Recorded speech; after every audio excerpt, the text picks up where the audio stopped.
둔 자주 국방을 위해 밤낮을 가리지 않고 수고하시는 관계자들은 과학자와 기술자들의 처우를 최고로 해주시기를 바랍니다. 또한 기밀 누출을 하는 사람들은 영원히 귀국할 수 없도록 하고 신원과 얼굴을 공개해 경멸과 모멸을 받으며 살도록 법을 강하게 개정해야 합니다. 민간 기업에도 적용해서 대한민국을 배신하는 자가 없도록 합시다. 네티즌들이 왜 그렇게 반응하고 댓글을 달았을까요? 이유를 한번 봅시다. 얼마 전 3월 24일 북한이 평양 순안 비행장에서 대륙간 탄도미사일 CBM로 추정되는 장거리 탄도미사일 한 발을 발사했습니다. 이로써 북한은 2018년 4월 선언한 핵실험 ICBM 모라토리엄을 약 4년 만에 파기한 것인데요.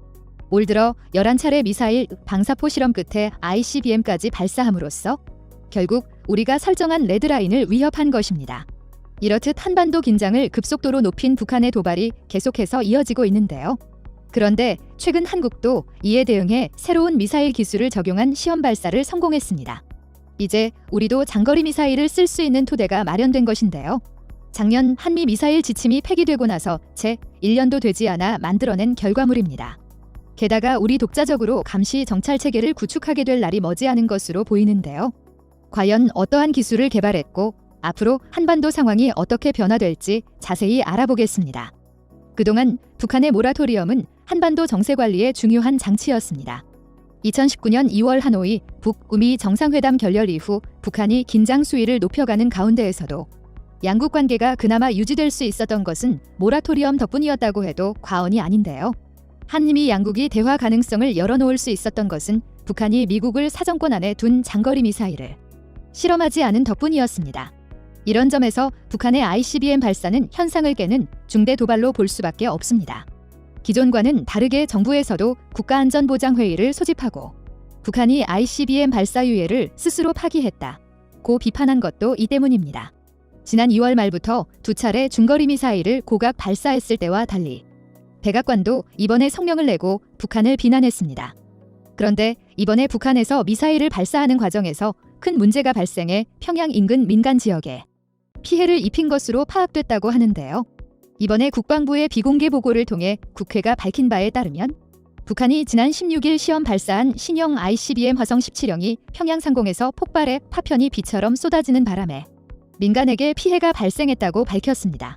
국회 국방위원들은 수 KM 상공에서 육안으로 다 보일 정도로 폭발해 평양 상공에 파편 비가 내렸다이며 인명 피해는 확인되지 않았지만 민간인 피해가 발생했다고 전했습니다.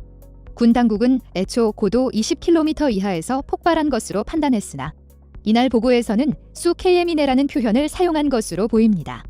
미사일 발사 후 수 KM 이내에서 폭발했다면 분명 민간에 피해가 있었을 텐데요. 보통 우리나라는 미사일 발사 후 실패 시 떨어질 수 있으니 서쪽에서 동쪽으로 미사일을 시험 발사하는 경우가 없습니다. 하지만 북한은 주민 인권이나 복지, 안전을 전혀 고려하지 않는 정권이다 보니 실제 국민에게 위협이 될 수 있는 시험 발사를 한 것이라고 밝혔는데요. 이렇게 북한은 신형 미사일 발사에 실패하며 민간에 피해를 줬지만 8일 만에 바로 다시 ICBM을 발사했습니다. 어떻게 된 일일까요? 북한에서 민심이 불안정해지자 유언비어 차단과 체제 안정을 위해 급히 2017년 발사에 성공한 화성 15형을 신형 대신 쏘아 올리고 화성 17형을 발사한 것처럼 선전했다는 게 국방부의 분석입니다. 국방부는 이번에 발사된 미사일을 정밀 분석한 결과 상승 가속도, 연소 시간, 반분리 시간 등의 비행 특성을 분석해 예전 버전인 화성 15형에 무게를 두는데요. 기술적 측면에서도 신형인 화성 17형은 백두산 계열 엔진 4개의 묶음을 갖추고 있지만 24일 발사체는 화성 14형이나 15형과 같이 엔진이 2개라고 국방부는 설명했습니다. 또 북한이 지난 16일 화성 17형 시험 발사에 실패한 뒤 8일 만에 재발사했는데 이는 실패 원인을 분석하기에는 굉장히 부족한 시간이라고 부연했는데요. 북한이 공개한 발사 관련 영상 또한 이전의 화면과 뒤섞은 것으로 밝혀졌습니다. 발사 시간은 오후 2시 33분으로 김정은의 그림자가 북동쪽을 향해야 하지만 영상 속 김정은의 그림자는 서쪽을 가리켜 오전 8터부터 10시대의 모습이라는 것입니다. 날씨 또한 발사 당시 순안 지역은 대부분 구름으로 덮여 있었으나 북한이 공개한 발사 장면 영상은 이와 달리 청명한 모습이라고 국방부는 설명했습니다. 국방부는 미국 쪽도 한국 쪽의 분석 기법과 평가 내용에 동의한다이며 현재 미국도 상세 분석을 진행 중인 것으로 알려졌는데요. 한미가 화성 15형이라는 공통적 결론에 이르자 이를 공개한 것으로 보입니다. 현재 국방부는 북한의 추가 발사에 대비해 탄도탄 감시 레이더 등 감시 전력을 증강 운용하고 경계 태세를 강화하고 있다고 밝혔습니다. 또 국방부는 북한에 잇따른 도발에 대응하기 위해 한미연합훈련도 적극적으로 검토하고 있다고 보고했는데요. 앞으로 실시될 한미연합훈련에는 야외 기동훈련도 포함될 것으로 알려졌습니다. 미국도 이에 대응해 미사일 방어 역량을 한층 더 강화하겠다고 밝혔는데요. 제임스 자라드 미국 인도태평양 사령부 참모장은 북한의 대륙간 탄도미사일 ICBM에 대응해 미사일 방어 역량을 강화하겠다고 밝혔습니다. 자라드 참모장은 북한이 화성 17형이라고 주장하는 ICBM을 발사한 것과 관련해 북한 발사체가 신형 화성 17형이든 구형 화성 15형이든 상관없이 이는 북한이 미사일을 계속 개발할 것이란 사실을 나타낸다고 말했습니다. 그러면서 북한의 이런 ICBM 개발에 인도태평양 사령부는 통합 공중미사일 방어 역량을 강화해 통합된 억지력을 제공하는 데 집중하겠다고 말했는데 통합 공중미사일 방어는 지상부터 해상, 공중, 우주의 모든 자산을 동원해 상대의 ICBM 공격 등을 탐지, 추적하고 먼 거리에서 요격하는 방어체계를 뜻합니다. 자라드 참모장은 통합 공중미사일 방어 역량 강화를 위해 극초음속 미사일과 미사일 발사를 조기에 감지하는 장치, 주요 동맹국 간 감지장치 연결체계 등을 개발하는 것도 필요하다고 덧붙였습니다. 즉 정찰 자산을 더욱더 강화해 미사일 발사 징후를 조기에 탐지하고 발사 후엔 정확히 요격하는 방어체계를 강화한다는 뜻입니다. 이와 관련해 미 국방부는 지난 5일 북한 등의 위협에 맞서 6해, 공군 등 각 군의 정보 수집 센서와 지휘 통제 체계를 하나로 통합하는 합동 전영역 지휘 통제 사업 JADCE 시행 계획을 승인했습니다. 주한 미군 사령관도 이 지휘 통제 JADCE 시스템을 최우선 추진 사안으로 진행하겠다고 밝혔었는데요. 여기에는 한국군도 포함돼 한미 양국 간 정보 공유가 강화될 전망이라고 매체는 전했습니다.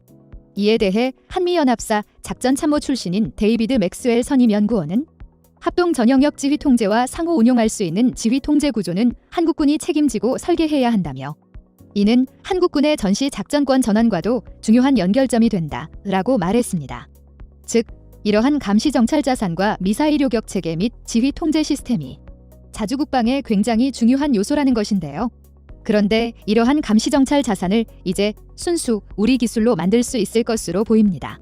우리가 직접 개발한 고체 추진 우주 발사체의 첫 시험 발사가 성공한 것입니다. 이번 발사 성공을 계기로 향후 자력으로 군 정찰용 위성이나 초소형 위성을 지구 저궤도에 올릴 수 있는 발사체 개발에도 탄력이 붙을 전망인데요. 뿐만 아니라 고체 연료 기반의 중장거리 미사일을 개발할 수 있는 기반을 마련했습니다. 국방과학연구소 ADD는 3월 30일 ADD 종합시험장에서 서욱 국방부 장관 및 각군 주요 인사들이 참석한 가운데 고체 추진 우주 발사체의 성능 검증을 위한 첫 번째 시험 발사에 성공했다고 밝혔습니다. 과거 고체 연료 기반 발사체 사용을 제한해온 한미 미사일 지침이 작년 5월 한미 정상회담을 계기로 종료되면서 국방부와 국과연 주도하에 개발해 속도가 붙은 데 따른 결과물입니다. 특히 이날 발사 성공은 고체 연료 추진 기관에 대한 연소 시험이 작년 7월 성공한 데 이후 8개월 만에 깜짝 성과인데요. 고체 연료를 기반으로 하는 추진 기관은 소형 위성 또는 다수의 초소형 위성을 지구 저궤도에 올릴 수 있는 우주 발사체에 사용됩니다.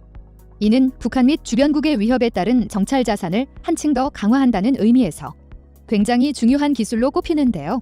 이 기술을 어떻게 활용하냐에 따라 강력한 방어 무기가 될 수도 있고 공격 무기가 될 수도 있기 때문입니다. 액체 연료 추진 기관보다 상대적으로 가격이 저렴하고 간단한 구조여서 대량 생산도 쉬운데요. 또 액체 연료와 달리 사전에 주입할 수 있어 신속하게 발사할 수 있다는 장점도 있습니다. 이날 시험 발사에서는 우주 발사체의 필수 기술인 대형 고체 추진 기관, 페어링 분리, 단 분리, 상단부 자세 제어, 기술 검증 등이 이뤄졌습니다. 국방부는 향후 추가 검증을 거쳐 실제 위성을 탑재해 발사할 예정이라고 설명했는데요. 또 우주 발사체의 탑재 중량을 보다 단기간에 증가시키고 발사 비용을 절감하기 위해 고체 및 액체 추진 기관의 장점을 결합한 새로운 형태의 우주 발사체 기술 개발도 추진되고 있는데요. 이를 위해 국과연과 한국항공우주연구원 간 협력도 가속한다는 방침입니다. 한편 국방부가 이날 시험 발사 성공 사실을 사전에 예고 없이 전격 공개해 눈길을 끌고 있는데요. 북한이 최근 정찰 위성 개발을 공언하고 우주 발사체와 거의 동일한 기술이 적용되는 대륙간 탄도미사일 ICBM을 쏘아 올린 것을 염두에 둔 것 아니냐는 해석이 제기됩니다. 실제로 국방부는 이날 보도자료에서 최근 북한이 모라토리엄을 스스로 파기하는 ICBM을 발사하는 등 매우 엄중한 시기에 이번 고체 추진 우주 발사체의 시험 발사 성공은 우리 군의 독자적 우주 기반 감시 정찰 분야의 국방력 강화에 있어 중요한 이정표라고 의미를 부여했습니다. 그러면서 앞으로도 우주 영역이 국가 안보에 중대한 영향을 미치는 핵심 영역임을 인식하고 고체 추진 우주 발사체를 비롯해 합동성에 기반한 국방 우주 전력을 조기에 확충해 나갈 것이라고 강조했는데요. 이뿐만 아닙니다. 한국은 첨단 미래 기술로 새로운 무기들을 개발하는 비전까지 제시해주고 있습니다. 방위사업청은 3월 30일 국방부와 육해, 공군 등 관계기관과 함께 다음은 관객들의 댓글입니다.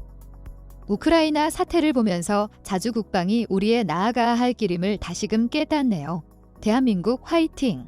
고체 연료는 원료 배합하는 교반기 등의 엄청난 노하우가 없으면 어렵다고 하던데 대단하다. 우크라이나 사태를 보면서 해이해져가는 우리 군의 군유를 강화할 필요가 있다. 아무리 군 장비가 좋다고 해도 정신무장 없이는 승전을 장담할 수 없다. 미사일 시험 발사는 한국이 북한보다 더 많이 발사한다는 비밀 아닌 비밀. 다만 한국은 유엔 제재를 받지 않고 국제법을 준수하고 미국에 의도적으로 중공 견제하기 위해 암묵적 묵인하고 있음. 전쟁 나면 미국한테 물어본다는 인간이 있던데 안 나길 매일 기도한다.